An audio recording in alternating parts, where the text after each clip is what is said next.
Kapag siya bahaya, kanigasi kamagat Khylliap tiga Lama yung sutuna Saipung circle. Sorry.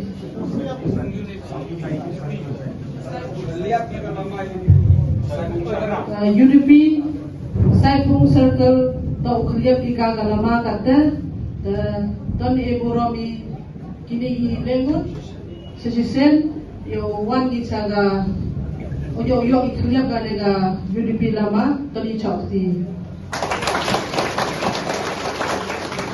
Namanya Menteri Yogi, jadi kor juga komisi yang masuk kor, wila majen teman vice teman yang masih terlihat, jadi kor teman wila mulai yang berkas tengah, akhir mulai kawan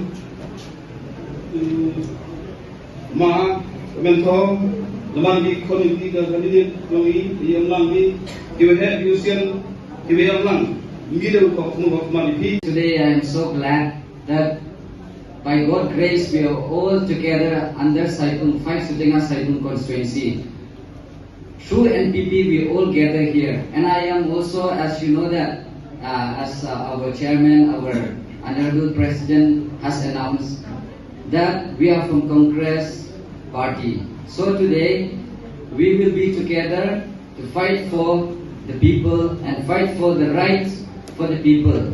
And for today, as I want to highlight that, because from the Congress party today, kama that ong masuk siam ki the man meeting ki neitai tang I ong there might be some little slight information that from the Congress side ong mem yo ketika cintit to wan ile na Congress yo for ong ye point sini warok ki wakwak sia NPP. And also lastly